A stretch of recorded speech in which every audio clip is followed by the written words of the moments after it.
Welcome to Build with Rob. I am Rob Dyrdek, CEO and founder of the Dyrdek Machine, a one-of-a-kind venture creation studio where we systematically fuse art, science, and magic to manufacture amazing companies and amazing lives. That's what we're all about down here. Life and business strategies. We're all just trying to push towards amazing, and amazing is a high-quality, happy life. Need I remind you, wherever you're listening to this podcast, like, subscribe, be all about it. Do you want to be on this podcast and talk life and business strategy with me? Go to dyrdekmachine.com and make a video. Let's get together. Let's talk about it. I love hearing about everybody's business ventures. I love hearing people's questions and concerns and thoughts about how they can evolve and grow as individuals. And I love just sharing advice on all aspects of whether it be business or life strategy. It's what I just love to do. It's not why I created this show initially, but the universe just evolved and guided me into this place. And it's something I really, really enjoy doing and get a ton of energy from. You know, and for me, you know, look, I'm also someone who's deeply dedicated to being better and better and better all the time, getting more efficient, more optimized, living more balanced, more happy, right? At the end of the day, that's what we're all chasing here. And one thing I've been on lately, and I've been sharing it with a lot of different people, is my sort of evolved way of the power of the mind and your thoughts and how important they are, you know? And for me, you know, I realized, you know, over time that every single thought counts. Every single thought counts. Every single time you use your mind to create a thought, that ultimately leads towards a decision that you have to make that becomes the experience that you have in the future, right? Again, I say, you know, your thoughts plus your decisions equal your experience.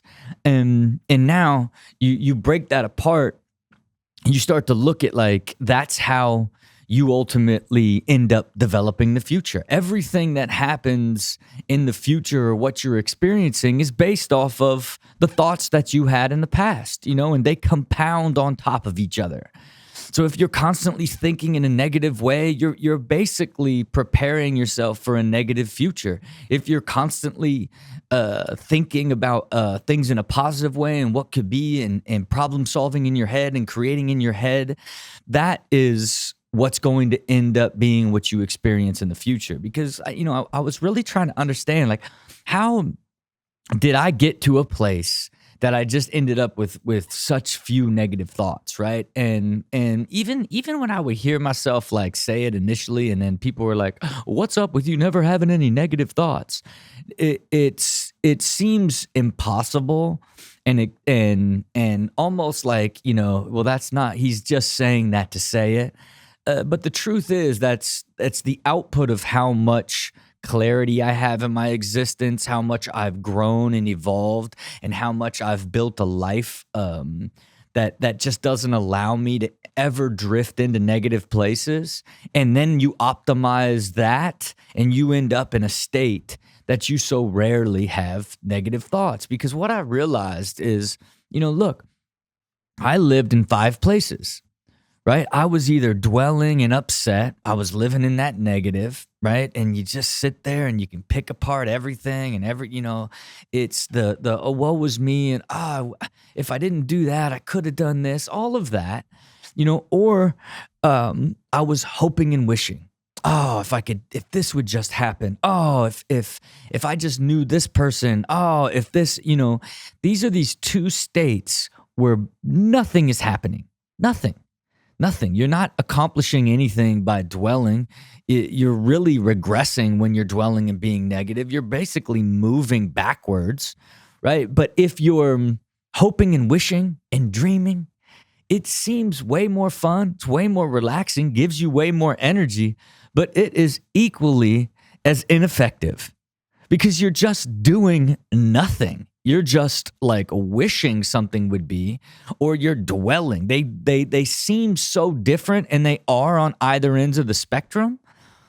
But look, they're both serving the same purpose of doing nothing for you, you know? And what I realized is, man, why do I always live in this place of positivity is because I don't ever get stuck in either of those places. You know, because it's like you are either attacking problems and you're problem solving, you're either experiencing the present and enjoying what you're doing and living life, or you're creating the future. And for me, I've just been in this perpetual state of, experiencing and creating almost at all times. Okay. Unless I'm faced with problems that I have to solve and attack and get out of the way. Right. And so what does that ultimately mean? That means that my mind share and my ability to spend time on constantly enjoying my life and or putting energy towards creating the future so that I can experience better life, higher quality of life, more excitement, more success, all of these different things related to my mind and the thoughts that I have. And when I started thinking about that on a deeper level, I just started thinking about like, man, I don't waste much of my thoughts or mind share throughout a day. Even if I'm spending time with my wife and kids or just relaxing, or even if I'm in the gym, it's like when I settle down, my mind settles into thinking about stuff that I would like to create or do, or problems or things that I can solve right now through thought experiments before I can go take action on them and bring them into realization. Now, it compounds over time when you're constantly thinking about how to evolve and create a better future for yourself, right? Because you're creating the plans and making mistakes and thinking through other things in your head before you actually take action to do it.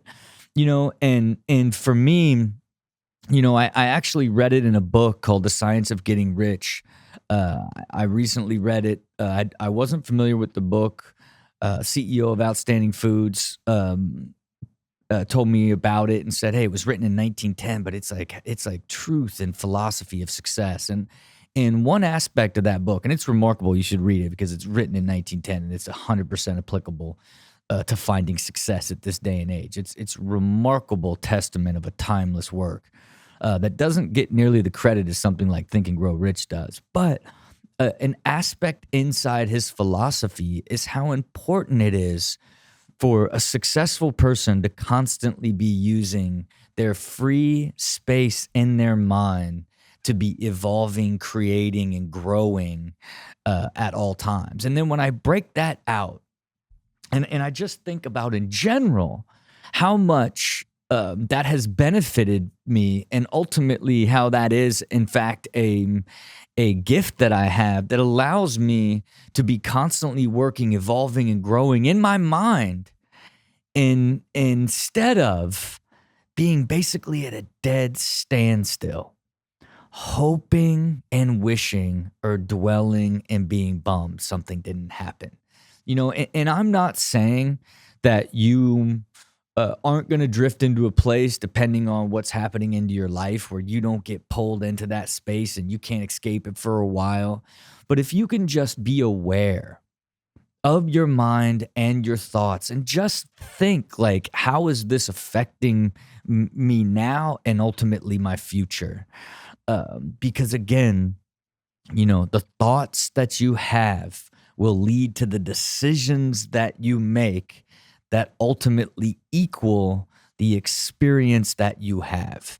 And the life that you are living right now, right here today, what you are experiencing is based off of the thoughts you had and the actions that you took on the decisions you made that led you to this moment. And you could break everything down and look at that. And when you begin to understand that your mind is actually the beginning of all of this chain reaction and cause and effect that can lead you in two directions, in a positive direction or a negative direction, you'll really begin to appreciate how important it is to manage the way that you think and get better and better at constantly staying in a state of experiencing and ultimately creating the future. So think about that. You know what I mean? Because we're all trust me, we all just want to live in this perpetual state of experiencing the life that we love, enjoy, and a high quality of life. And then guess what? We loved experiencing this. Let's create more of it. That's sort of the state, the perpetual state and rhythm that you want to get into because it absolutely feels amazing.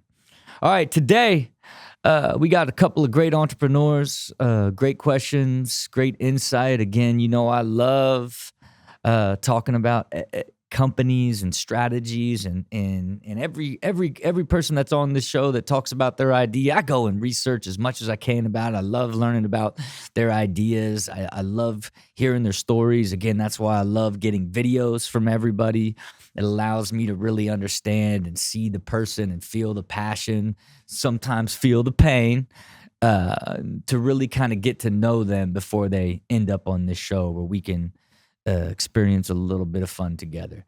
So without further ado, let's bring on our first guest. My name is Ryan Sullivan, founder of Podcast Principles, a podcast launch and production company specifically for personal brands. A little bit about me. I am a podcaster, rapper, and producer, and I also do own this business, but I started off as a mechanic. I was a mechanic while I was in high school, going into college. I wanted to quit that job. I really enjoyed it, but I wanted to find a way to do what I actually love to do after work during the day. So what I did was, while I was in school, I started applying for freelance jobs, became a freelance audio editor. I'm self-taught. I'm a self-taught audio engineer and music producer. And so basically out of necessity, because I couldn't afford to buy music, buy beats for my own rap music, so I ended up just, making the beats myself and learning how to engineer audio. And at the same time, I was launching my podcast, which is called Bobcast. It's a local interview show. I'm from New Jersey. I've interviewed at this point over 70 artists, entrepreneurs, and interesting people on the show. To put it in a simple way, we launch your podcast without you having to waste any time. So the only thing that our clients are doing is booking their guests and recording the interviews themselves. We handle everything else. I'm here in my parents' garage in New Jersey, and I'm 23 years old. My name is Ryan Sullivan, founder of Podcast Principles, and I cannot wait to be on your show. Ryan Sullivan, welcome to Build with Rob. How are you? Rob, thank you so much for having me, man. I'm doing great. Where are you coming from, man? You coming live from the parents' basement or what? Garage, parents' garage, but New Jersey, USA, baby. Representing my whole life. Yes, that's a really nice looking garage. Yeah, so my dad kind of made it when I was a kid as like a man cave, and then I ended up spending a couple nights out here, and then I kind of just, next thing he knew, it was a podcast studio, and I guess he figured, well, this is my kid's job, so I might as well just let him do it. Yeah, I love it. He hasn't asked for it back yet, so yeah, gotta be grateful for that. Yeah, Rob. you got great parents if they're allowing the studio to be in the man cave. All right, look, tell me, lay out like your business, and then let's have a quick discussion about sort of what you created up to this point. Yeah, sure thing, man. So yeah, I've been creating podcasts for about 4 years now. Started just my own personal podcast, and I started doing it just myself, talking to the camera, and I realized that if I brought in guests, it would be, I wanted to learn more from people. I realized, like, I already have the information. I'm trying to give it to other people, but I want to also learn from people as well. So I've had this show, guest-based podcast, for 4 years, interviewed over 80 people, investors, entrepreneurs, race car drivers, the whole nine. But I had a lot of trouble because I, first of all, didn't know how to market it, didn't know how to promote it, didn't know how to find guests that I wanted but couldn't get, didn't really know how to maintain an audience and then create content to bring in new people. Like, I knew what to do for my audience, but how do I grow it, right? So all these different problems. And so I basically, throughout that time, I had worked for a couple companies, created podcasts for companies, specifically a marketing company. It was the first podcast I created for somebody else. And the everything just went on the back burner, man. Like, they just the company was in debt. Like, the culture was terrible. Like, it was like a narcissist CEO. Like, it was all these things. But I'm super grateful that happened because it allowed me, number one, to learn how to run a digital business. And then number two made me realize that I have to have control of these projects, and that if a company wants me to create a podcast with them or for them, I have to really set those boundaries. I can't rely on them to do it. And then So that's what you did. You ended up building like the business that creates podcasts for anyone who wants a podcast. Is that what the company business is? That's it. So podcast creation and launch for personal brands. I saw a lot of everything in this space that I've seen is a lot of B2B, everything. Just create a podcast to get sales, create a podcast for your ideal client, all these things. But what about people like myself? I'm a rapper, podcaster, producer. I wanted to make one for my little audience. What about people like Rob Dyrdek? Like, you have this huge company around you, Rob, but you're a personal brand, right? So there was no one stop shop, one company creating them for personal brands. And after I left, I'm like, I don't want to work for companies anymore. I don't want to work for huge teams. I want to work with solo individuals. Yeah. And then for you, in launching the business, like what has been like the biggest challenge, and where do you see the opportunity for you right now? Yeah, I mean, I think the biggest challenge has probably just naturally been like the challenge for everybody, which is just scaling and growing. Like, it's kind of easy, not easy, but it's way easier to get the first 3, 4, 5 paying clients that love you.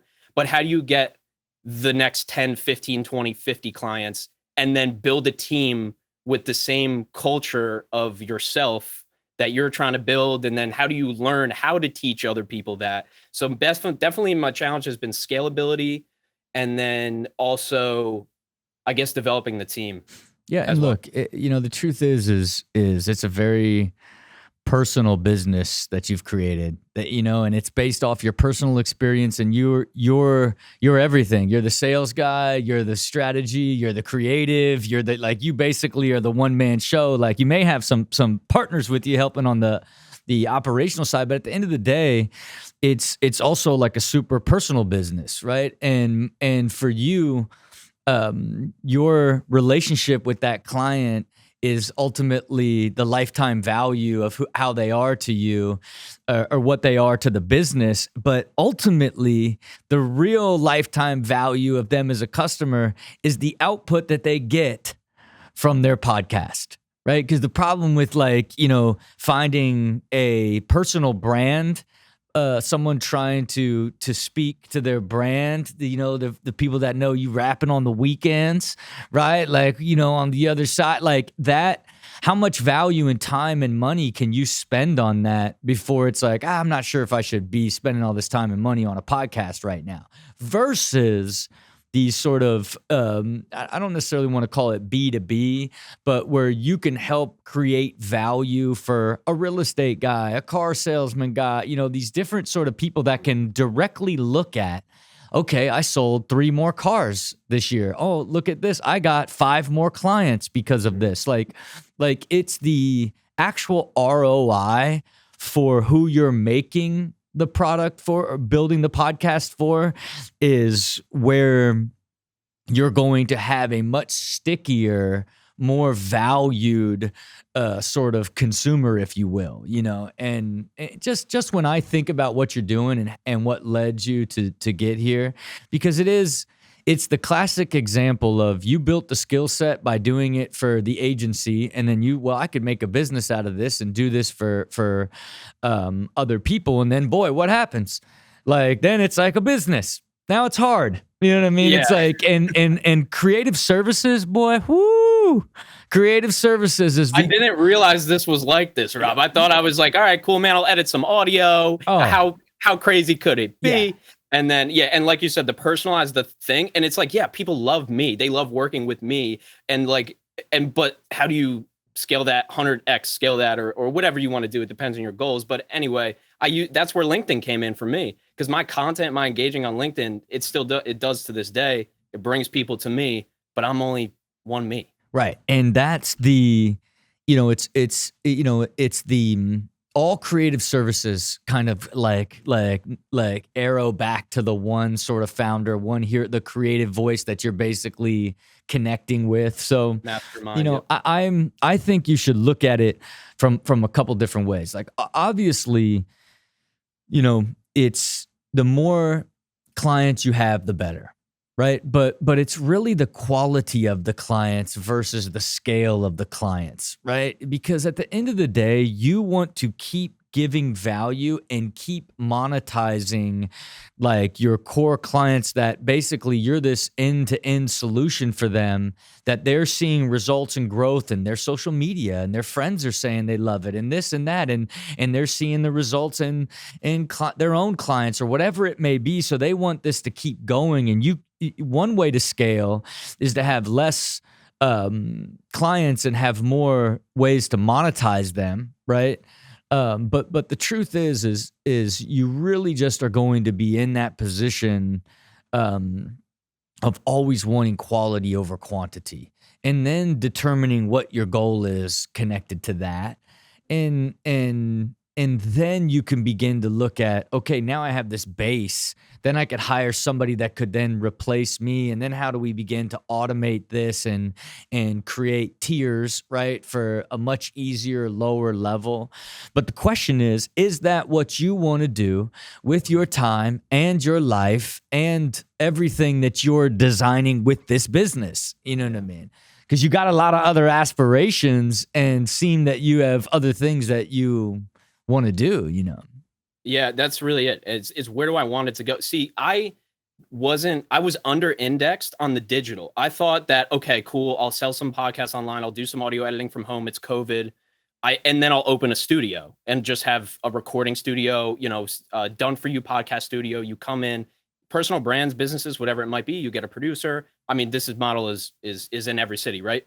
And I thought that's what it was, but then I realized like the scalability and then working with people all around the country, I can just help more people. So then my goals kind of changed a little bit, where it's like, yeah, I want to be the studio guy. I've worked in and out of studios. I love that concept, but the digital is way too promising. The people who stayed online during COVID, they're still online. They're still consuming online. They're still making content online. So yeah, that's where the goal has kind of shifted a little bit for me. And then that's what brings that question of also, now that that's changed, how do I want to balance these other passions where in their own right, I believe they could also be as effective or, as monetarily valuable. Yeah. And look, and I think it's you're still young, right? And there's that aspiration. I want to be an entrepreneur. I want to be my own boss. I want to go do it. And everything that you're doing with this project is building your toolkit, building your experience, building your understanding, right? Like all these things that you learned about the business, you would have had no idea had you not done it, right? Because you just don't understand how difficult something, you don't know what you don't know until you realize you don't know it, right? Like, and that's the cycle of almost all young entrepreneurs, you know what I mean? And sometimes those are insurmountable, and the business can't survive because you make a decision of it's just too much work. And my goal wasn't to like have more work and be basically locked into this idea. This was going to be a means to an end, if you will, for me to do other things. So when it comes to balancing those, I really think you've got to define what's the most important and what purpose each of them serve. And then how do you design and grow them to serve each other and give yourself the freedom to pursue other things, right? So does that look like sorry to cut you off, but I'm just curious, does that look like a framework that like similar to what you have? Is the kind of like the next step then to create that type of life design framework, or is it more in answering those questions? I think it's both, right? But if I was to I look at the business as like, how do I get, 15 core clients that cover my living and lifestyle expenses, and I can slowly hire a couple bodies and get it into where I reduce it from, taking 10 hours a day down to 3 hours a day, so that I'm now sustainable. And then I can now focus on, going and doing shows on the weekend, whatever it may be. It's basically defining the purpose of everything you're creating, then sacrificing with intent to get it into the place that you want, that it's serving your greater design for the life that you want to live. And I had to learn it through television, right? Like, where I just didn't want to be on television, and I didn't want to be on MTV at 40. I'm like, man, this is outrageous. I can't still be on this show at 40 when I was like trying to decide what my life looked like. And so what was happening? Like going and shooting ridiculousness was like this burden. I was just constantly like, I wish I was like focused on business and these other things. But when I finally designed the life that I wanted and began to look at all those ports, I realized, TV is actually this really like huge value that allows me to generate all this income and awareness that can give me sort of the leverage and the time to continue to work on building the machine and sort of my venture stuff that I want to do. I reframed it. And then I was like, wow, like then look at this unfair advantage that you have in the media space. Like, you should build and sell. Let your first build and sold company be a production company, because you have the revenue built in with the television show. And when it completely reframed and they connected, like I then like the energy and the purpose of shooting the show changed for me. And now it was about building Super Jacket and this amazing company that's going to be my first company that I built and sold. And what happened? It was the first company I built and sold. And it laid the foundation for basically the evolution into what became who I am in this show and what the Dyrdek machine is to this day. And I at the same time designed what was happiness to me and how I wanted to spend my time and when I do make money, what am I going to do with the money? Like, I designed everything together and what it all meant, and then went out and began to do it.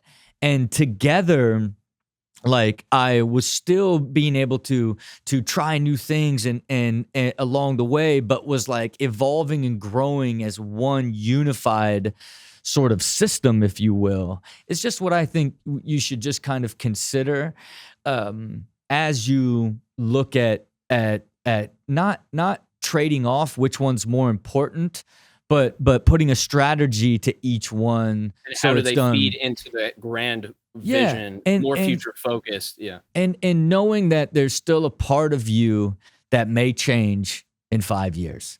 Yeah. Most likely will. Yeah, because you got to think, I did that at 40. You know what I mean? Now I'm 47.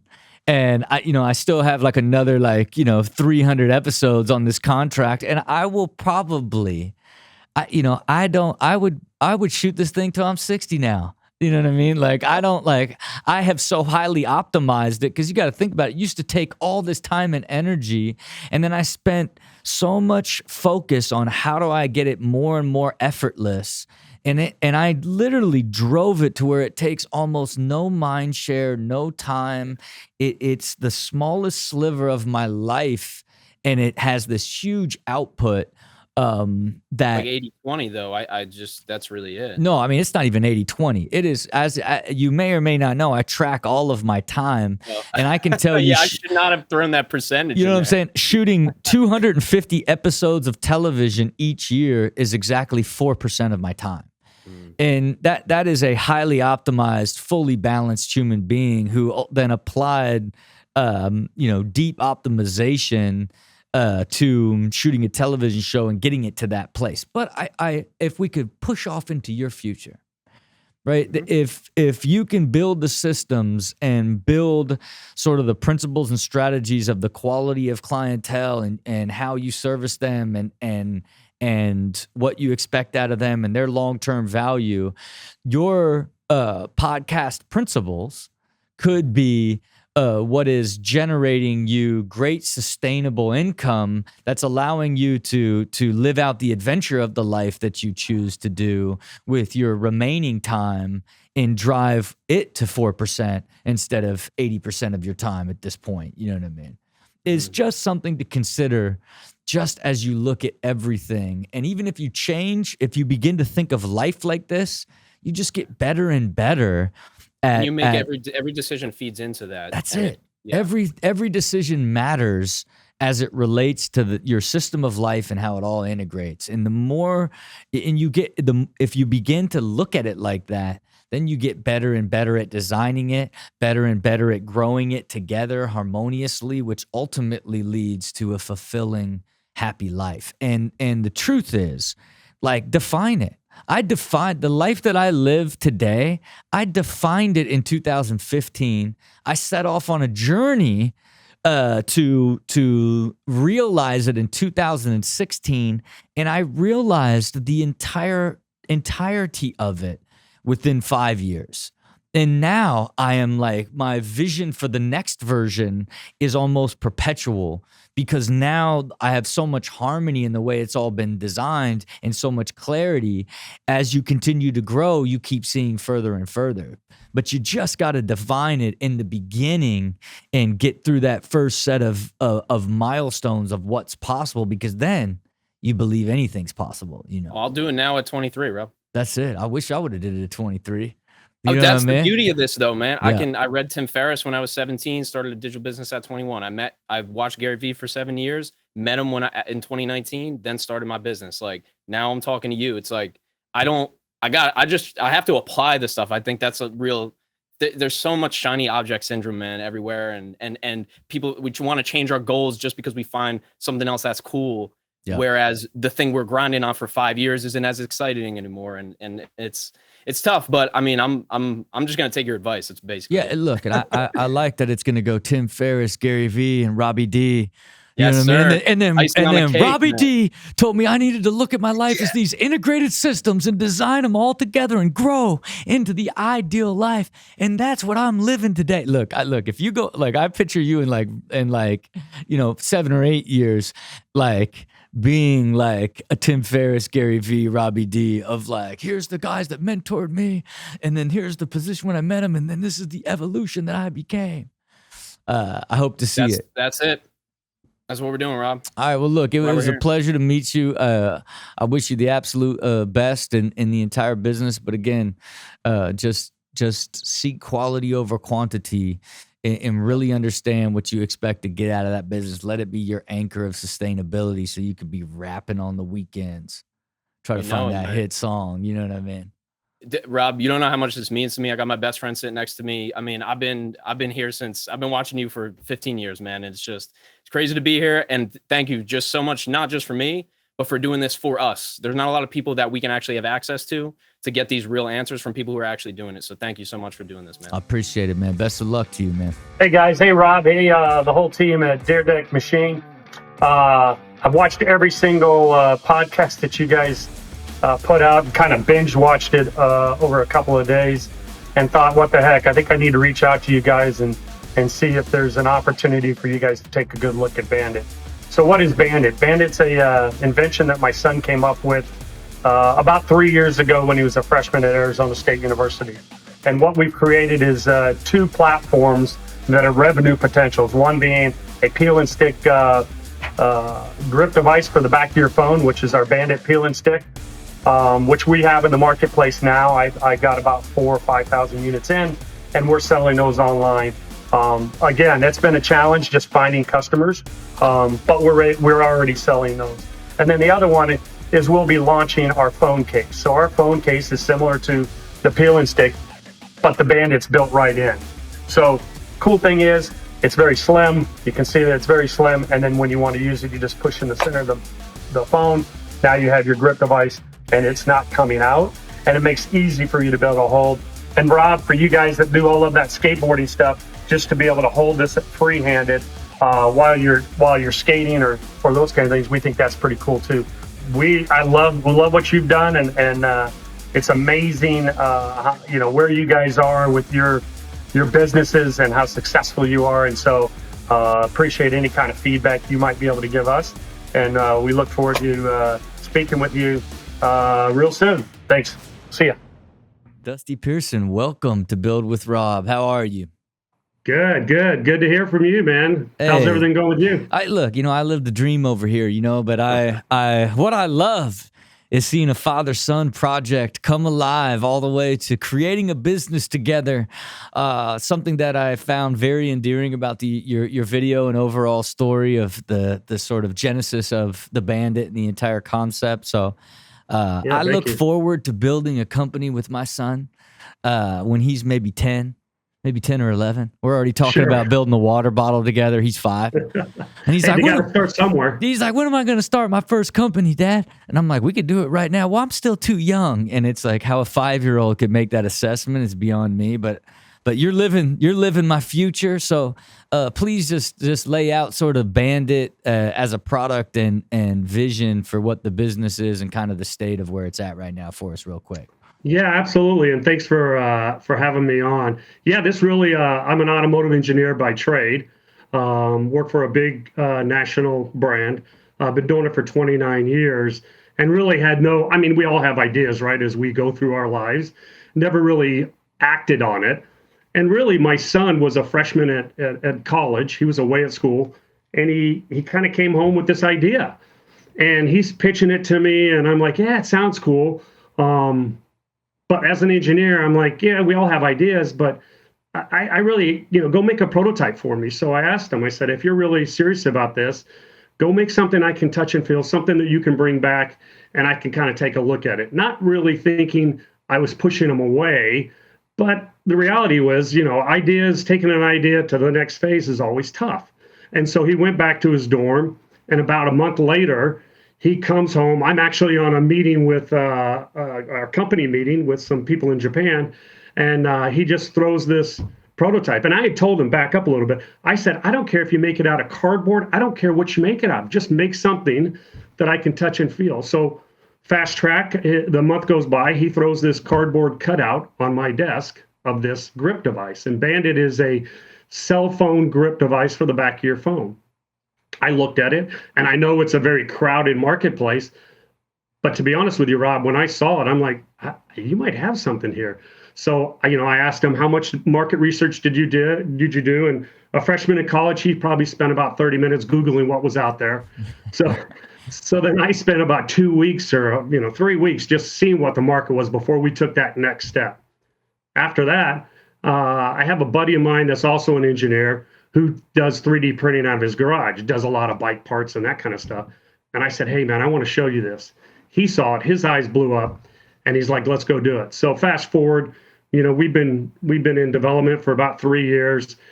And the reality is I knew we were going to run into these hurdles all along the way. There was going to be a hurdle that we just weren't going to be able to get over.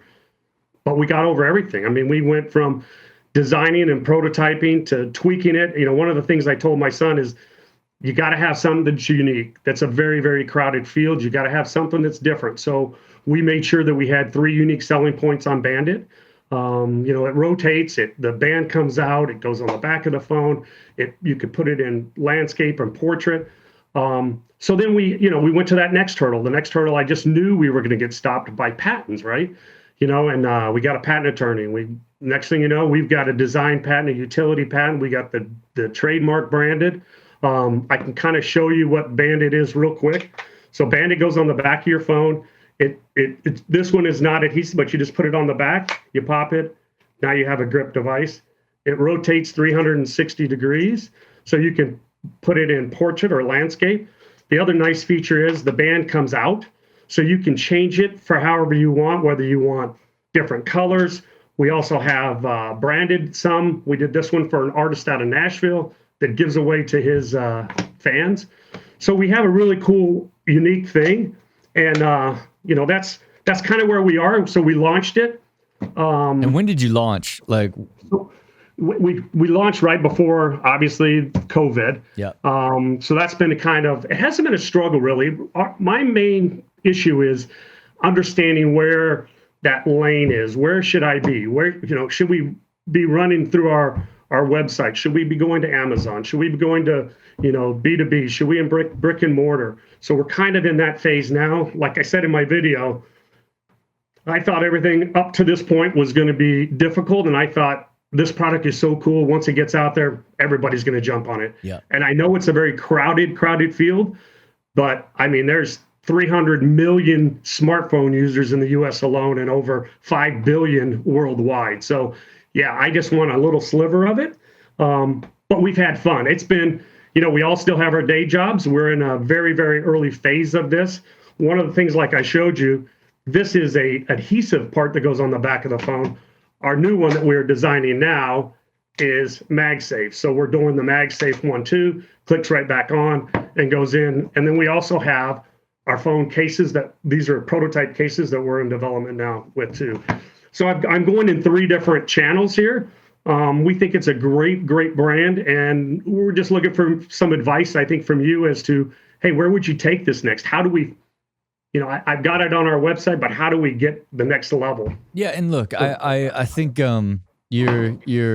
it's that journey. It's the journey. Yeah. Now this is a much longer journey, but it is the idea of how exciting and smart an idea feels, then the pain of developing, especially technical hardware. You know what I mean? Now it's like, then you got to find manufacturing. Then they make the samples, and the samples aren't even close. And then it's like, they said they'd get it to you in 2 weeks, and it's been 2 months. It's like, it is this continual chaotic process. Then you were like, boy, the bandit's ready to roll. We did it. Let's rock and roll. You pop that thing out on the market and it's crickets.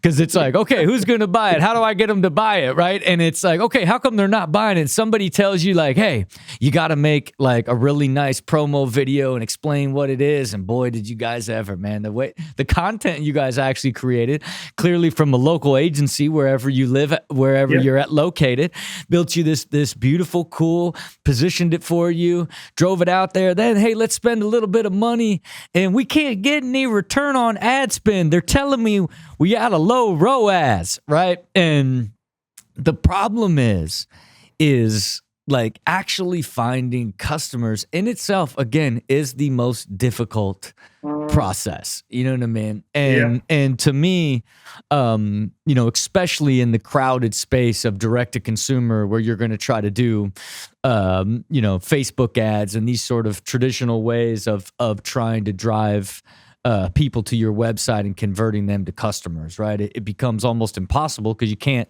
spend $100 to sell somebody a $20 item, right? And so here we are, right? And I do think there's a lot of barriers when you look at the Bandit as it relates to it is an incredibly competitive space that you certainly created something unique with the way that it snaps right across and rolls over and has a unique experience. But there is a nuance as it relates to stands on the back of phones. There's already the sticker alternatives for sliding your hand through and having the grip. There's the prop ups and there's all these different, every possible issue has been solved for the cell phone. So you're walking in with a nuanced way of solving a traditional issue that's done differently, that you're hoping is a better experience, a cooler experience, and that connects with the customers. But I don't think you're telling the story the right way, the way that you've approached it. You know what I mean? And I wrote down, and that's why I asked you earlier. I said, can you please send me the ads you guys are even running? Yeah. Because I really wanted to get a better understanding of like what you guys were doing. But I love this on your website. This is what you have on your website. We had one simple but seemingly impossible desire to save people from dropping their cell phones ever again. Like, to me, never drop your cell phone ever again is where your entire messaging should start and stop, right? Yeah. Because it's like at the end of the day, you're the fact that it can be a stand, that you can slide it onto the bottle, that you can use it horizontally, these different things. It's really this quick and easy way to make sure you've got your cell phone completely and handled to where you're never going to drop it again. And this idea of like, we're on this mission to save people from dropping their cell phones ever again. Never drop a cell phone again. Get a Bandit and never drop your cell phone again. It becomes this much easier way for somebody to identify what this is going to deliver for them. Then they can discover like, oh, look how cool it is. Like you hit it and it wraps right around your finger. Oh, like you can customize it. You can do all these different things. And I think I would even reframe how the packaging is, and it just be big, never drop it, or go get stickers made and drop that on there. Like I would just have the ads, try ads again that just say never drop your cell phone again, get a Bandit. And people are going to be like, what's a Bandit? I don't want to drop my cell phone again, right? It's that like boiling it down to this very simple value proposition of what you're delivering on that is pure to how you've already built the language, I think has a lot more potential than trying to kind of deliver on all of these different sort of things, i.e. it's a band to not drop it, but it also serves as a stand, because it's circular, it can be put on these other things. It can get you horizontal or vertical. It's all of these things are great add-ons to the fact that you're really on a mission for you not to break your cell phone ever again, when I think of what can work in this day and age. And so I would also say to you, you say, hey, should we do Amazon? Should we do direct to consumer? Should we do retail? Should we do B2B? I'll tell you what, you should try to do it all. You should try to do every last aspect. When we launch a business today, depending on what it is, right? Like we launched Luso Cloud, a luxury footwear brand. We would not sell it on Amazon, right? We would only sell it direct to consumer and through core retailers. We didn't even open up to mainstream retail. But when we launched MindRight, our nootropic superfood, our brain food, we launched on Amazon and direct to consumer simultaneously, and then followed it up with core retail. And now we're doing tests in 7-Eleven and looking to expand. And they refer to it as omni-channel. You know what I mean? And look, even in some of the businesses, like we will make, products for actual retailers that we have the manufacturing capabilities. We'll make it and just put their name on it, and sometimes just to create revenue. Because at the end of the day, like you gotta have some signs of life, that there's a business here that can be successful and ultimately worth your time and energy. You know what I mean? Like, and for sure. And you can begin to build that momentum, and you never know like where that place could be, because it could end up being one set of stores in Myrtle Beach, South Carolina, for tourists that are coming in, like that want something to have a grip while they're walking on the beach. It could be almost anything, but you have to try any and everything that you can, right? Yeah, that becomes, for me, that's that's kind of that roadblock. As I said, we're getting over these hurdles. This seems to be the highest hurdle, which is surprising. Yeah. Because I'm like, okay, well, we have limited capital, right, to go out and just throw money at content and see if that'll hit. Go over here, see if that'll hit. Try to get into retail, see if that'll hit.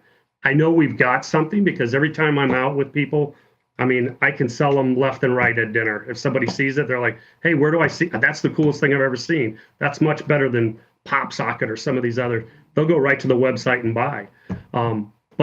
But my problem is, as a family business, it is, and I don't want to say it's a problem. This has been a blast to this point, and it's still fun.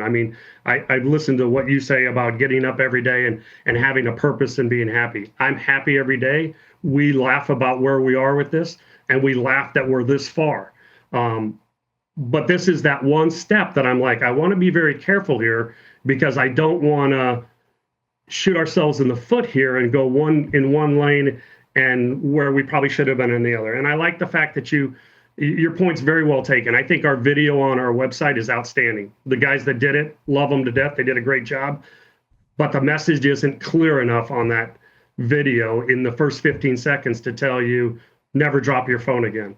That's it. Ever. That's it. And look, and given the state of really kind of understanding, where you are and kind of how this is a side hustle, if you will, right? As it relates to your life and ultimately your peace and happiness and everything that you're about. And it's a feather in your cap and a joy if this, eventually buys you the vacation home that you desire to have or whatever your financial dream is. But hearing you talk is I don't think you bother with Amazon. It's complex. I don't think you bother with direct to consumer. It's complex. I really think that you literally identify as many possible retail outlets as possible and go and meet them one-on-one, because all it takes is one to not only bring you in, but then for you to begin to convert for them. And then now you are part of their mainstay, because everybody that comes in that door has got a cell phone. And if it says on that packaging, we have in our world, we have a thing called capture, compel, convert. Right. And it's the idea if someone's walking in a store, why would they look back over at that to see what it is? And if it says bandit, they're not going to it's not going to grab them. And if they see it, they're not going to be sure what it is. It says never drop your phone again. It's like, okay, what is this? Oh, you stick it on the back. Oh, and it wraps right around like that. Oh, that's cool. Right. Like convert. Right. And so, to me, adjust that packaging, tighten up that messaging, and take it to retail. Because it's Can I interrupt you real quick? When you say take it to retail, that's obviously getting through those gatekeepers to get that sit down meeting is a little bit of, I've tried a little bit. I mean, I'm new to it. Yeah. I know I've taken it to many different cell phone stores just in our area. Yeah. And every single one of them, the manager's like, that would sell through here. That would sell through here. But then I'm like, okay, well, what's the next step? They're like, well, you got to get a hold of our regional.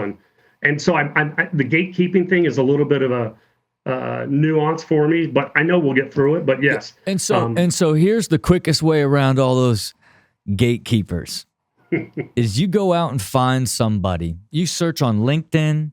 You search on wherever you find somebody that came from the accessory business that was either in sales or operations from one of the companies that built cell phone accessories that has that relationship, and you go do a deal with them. It's like anytime, even when we launched, in Stitches, we launched a sock card, right? That we call footnotes. That's essentially, it's never been done based off of the skill set of the great Taylor Shoup's manufacturing ability. He was able to turn and build a sock card in this brilliant sort of new approach to a half gift, half card. But we just ripped through LinkedIn and looked at all of sort of the new innovative sort of different card companies and American Greeting and Hallmark, all of these different people that played. And we actually pulled a couple consultants off there to give us sort of the pathway and strategy and to begin to bring it to market. So again, I think if you almost look at it that clean, you go hunt down somebody that has that experience and go do a deal with them, even if that is giving them a percentage of the sales, right? We have one of our jewelry brands, St. Midas. It has a big retail partnership with Zoomies, and an agent who had sales agent who had a relationship with them brought us in there, and he lives in every single one of those sales, right? But it's worth it to us. Now it's this hugely successful business because he walked us in there. So again, I think it's a super simple way of approaching it is redefine it, make it never drop your cell phone again. Go find somebody that can get you those relationships, give them a piece of the action, and you're off. You know what I mean? That's a much easier approach than trying to do ad spend or trying to go to Amazon and dealing with their fulfillment and all that stuff. And even direct to consumer, everybody loves it for the margins and the control for what it is, but it's a difficult playing field depending on what type of product you have. And so I really think that's a much cleaner, easier path for you to take, Yeah, I think, I've done a lot of pushing the buttons on LinkedIn, just reaching out to different professionals, and I'm a professional in my own right. So, you know, and I've had some people get back in touch with us. We had one guy from Universal Music Group, because I think this one we did for an artist, I think this is a great play because, you know, you can print on both sides. And I think it's a great concert piece to be able to just sell. And the nice thing is that you can change it out. So I've had some back and forth with a guy from Universal Music Group. So those are the things that I think that's great advice, because, you know, as I told my kids, I love to flip rocks over, you know, and I'm going to find something under one of these rocks that's going to help Bandit like get to that next level. Hey, and look, because I know it's a good enough product. Hey, you got the product. You need the person that knows how to sell it. Yeah. Just sell it, right? Yeah, and so it's it. like somebody that came from the accessory world that's already sold millions of accessories is the conduit to then forget about whether you license it to someone before, whether you got like all these different ways. They're going to be like, here's all the places you can sell it. Here's all the places I have relationships with. Let me go and do it. And then if he can't do it, you know what I mean? Then the market has revealed itself. You know what I'm saying? Exactly, over time, you know. But I think you're one body away from realizing appreciate it. It's been the potential. I'll tell you what, like I go back and say, you know, if it wasn't for my son's persistence, a 19-year-old kid's persistence, I wouldn't be sitting on this on your podcast talking with you right now. So, you know, I'm so fortunate to have a great family and two young boys that, you know, we all wear the different hats in this, and we're like, hey, this is fun. I mean, we play golf on weekends, and during the week we're trying to grow Bandit. And but I'll tell you what, I mean, that's a great story in itself. Like a young man's persistence to take his dad's advice, to go back and make a prototype, and to come back and say, all right, Dad, let's go do this. Yeah. And then I'm like, it's a good enough product. Let's go. Yeah. Look, I love it, and I'm. It's aspirational as a father. Thank you. Thank you. And I think it's an amazing sort of potential story to be a great story that you guys can share in its success for forever, you know. But I do think you got to keep fighting to find that right resource to make all the difference for you. But look, I wish you the best of luck, and look forward to the Bandit story, realizing the dream that the family always hoped for. Yeah, we'll get some sent out to you pretty soon. So thank you so much. We really appreciate it. All right, be good. We'll talk soon. All right, there you have it. Yet again, another inspiring show. I love this show. I love talking to these entrepreneurs. I just enjoy every aspect of just being able to connect with people, talk about life and business. It's truly what I really, really love to do. As always, if you listen to the show, like and subscribe wherever you listen or watch this show. Of course, you want to be on this show. Come one, come all. Let's talk about it. Life and business. DyrdekMachine.com. We also invite you, if you want to play part in our process of business creation, become a machinist. You can also sign up to be a machinist and be a consumer collaborator at DyrdekMachine.com. And look, I'm just a guy who's got a vision, you know, who truly put a plan to the life that he's living and put all the effort that he could in to realize it. A little thing that we call see it, believe it, do it. Till next time, this is your boy, Rob Dyrdek.